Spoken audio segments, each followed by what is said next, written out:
Apie praėjusios savaitės Čikagos lietuvių krepšinio lygos įvykius pasakoja lygos direktorius Aurimas Matulevičius. Labas vakaras, gerbimi televizijos žiūrovai, sporto mėgėjai, Čikagos lietuvių krepšinio lygos entuziastai, sirgaliai. Praėjusią savaitgalį šeštadienį įvyko dvi varžybos. Dar mažajame finale susitiko Aukštaitijos ir Lituanikos krepšininkai didžiajame finale. Aišku, niekam abejo nekėlė, kad susitiks Alytaus ir Radviliškio krepšininkai. Šios varžybos įvyko jau naujuosiuose jaunimo sporto rūmuose. Tad malonu pažymėti, kad ateinantį savaitgalį mes turėsim progos dar kartą susirinkti šitoje naujoje didžioje sporto halėje. Tad šiek tiek plačiau apie praėjusio savaitgalio varžybas. Turim progos pakalbinti Alytaus komandos trenerį Tomą Krivicką, 2 metus iš eilės laimėjusio aukso medalius ir dabar atėjo lemiamos kovos. Taigi pirmosios rungtynės prieš Radviliškio ekipą, kaip pats vertini Radviliškio komandą. Manyčiau, kaip visą laiką, šiemet kažkodėl stipriau atrodo, nors atrodo komanda ir silpnesnė negu pernai. Bet manau, kolektyvas draugiškas dėl to gal. O šiaip manyčiau, komanda labai normaliai sukomplektuota, turi aukštą žmogų, porą mažų. Stanislavskis, aišku, kaip visą laiką. O ką? Malonu. Kokias savo komandos prognozijas galėtum vertinti? Kaip komanda nusiteikus? Ar kamuoja kokias traumos, ar kažkokie trūkumai, ar viskas yra dabar aukštumoje, kaip sakyt, ir komanda kaip visada aktyviai nusiteikusi kovoti? Jo, komanda nusiteikus kaip visą laiką, manyčiau, nes ką galiu pasakyti, 2 metus iš eilės čempionai, mes negalim siekti antros vietos laimėjimo, nenorėtum laimėti 1 vietą kaip visą laiką. O yra pora žaidėjų, Rimkus nugarą kaip visą laiką jam skauda, o Ivanauskui Kilienį vandenys lygtai susirinkę. O šiaip, komanda nusiteikus, manyčiau, normaliai, labai normaliai visi jaučiasi, visi šneka tik apie pergalę. Pirmose Čikagos lietuvių krepšinio lygos finalo rungtynėse 2 kartų vieninteliu pasaulyje išvijęs lietuvių krepšinio varžybų čempionai Alytaus krepšininkai rezultatu 53-48 įveikė Radviliškio krepšininkus ir yra visiškai arti 3-ojo čempionų titulo. Kaip ir buvo laukta, 2 stipriausių šio sezono ČLKL komandų dvikova pateisino finalo vardą. Didesnę varžybų patirtį turintys dzūkai beveik visų rungtynių metu buvo priekyje, tačiau reguliariojo sezono nugalėtojai radviliškiečiai nuolat lipo varžovams ant kulnų.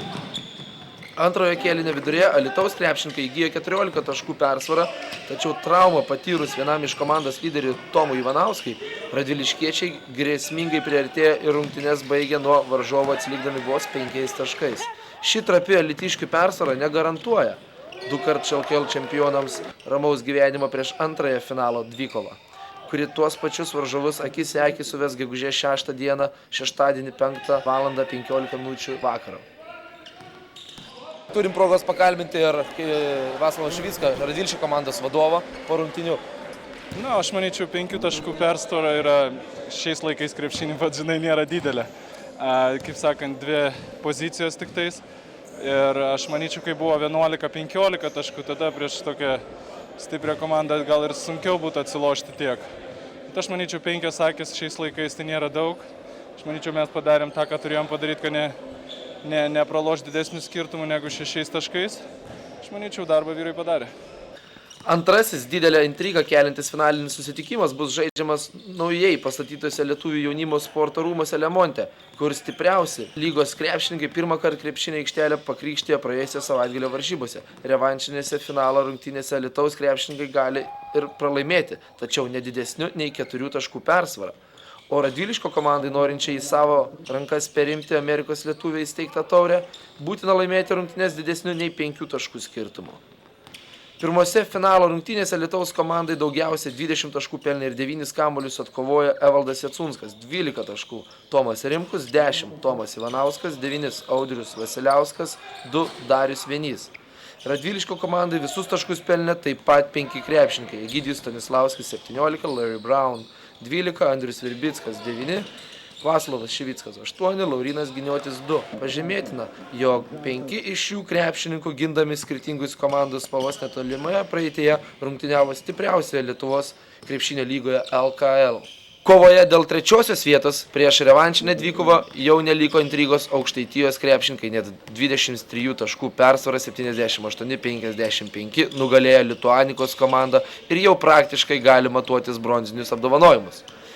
Sunku tikėtis, kad atsakomosiuose rungtynėse, gegužės 6 dieną 4 val. 10 minučių, Lituanikai pavyks panaikinti šią solidžią Aukštaičių komandos persvarą.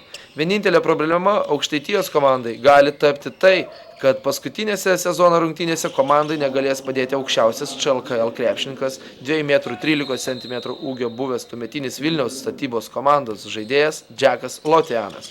Balandžio 30 dieną vykusiose ČLKL seniorų varžybų finale amerikietis kovodamas patyrė sunkią traumą ir komandos draugų buvo išlydėtas iš aikštės.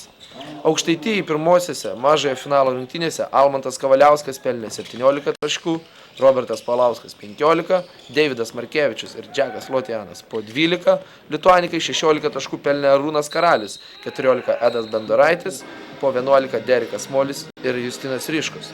Aukštaitija šiose rungtynėse 2 taškus metė 57% taiklumu, o 3 taškus net 62%, bei atkovojo 11 kamuolių, daugiau už varžovus. Balandžio 30 dieną Čikagos lietuvių krepšinio lygos seniorų kategorijai paaiškėjo prizininkai bei nugalėtojai. Pirmosiose rungtynėse mažame finale susitiko Lokių komanda prieš Kretingas ir didžiajame finale Lituanika prieš Aukštaitijos komandą. Aukštaitijos komandai kelią į pergalę nutiesė visi 3 buvę LKL krepšininkai. Aidas Buzelis pelnė 18 taškų, Džekas Lotianas 15, Vaclovas Šivickas 11, Lituanikai Petrui Stukui pavyko surinkti 2 ženklę taškų sumą 11. Kovoje dėl trečiosios vietos ČLKL seniorų lygos debiutantai Lokių krepšininkai rezultatu 55-41 įveikė Kretingos Juko komandą ir pirmą kartą pasidabins bronziniais apdovanojimais.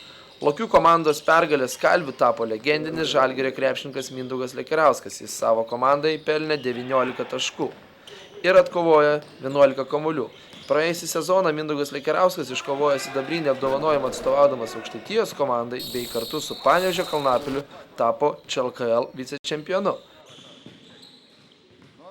Gerbimieji žiūrovai, tad iki 3 Čikagos lietuvių krepšinio lygos pabaigos sezono uždarimo liko vos 2 varžybos. Ateinantį šeštadienį 4 val. Vakare mažame finale dėl 3 vietos kovos Aukštaitijos ir Lituanikos krepšininkai, tai 5 val. 15 minučių dėl pirmosios vietos susitinka Alytaus ir Radviliškio krepšininkai. Kuri komanda laimės, tai išsiaiškins, kuri pasisavins savaitraščio Amerikos lietuvius įkurtos taurės. Tad gerbimi žiūrovai, noriu priminti, kad šitos varžybos vyksta naujuosiuose jaunimo rūmuose Lemonte, tai yra Lietuvių pasaulio centre. Gerbėmieji, prašome atvykti, stebėti naujuosius rūmus bei Čikagos lietuvių krepšinio lygos finalinės varžybas. Po to, jeigu kas domina, aš noriu jūs pakviesti į Willowbrook Ballroom, į Willowbrook miestelėje vykstančius apdovanojimus. 7 val. Vakarą pradžia vyks iškilminga ceremonija, kur bus pagerti sportininkai, krepšininkai, bus muzikinė programa, vakarienė, šampanas, tad vietų dar yra, prašome skambinti telefonu 7630-750-8441, tiesiog man, Aurimai, tad gerbėmieji žiūrovai. Ačiū Jums uždėmesi, susitiksime krepšinio aikštelėje šeštadienį. Iki.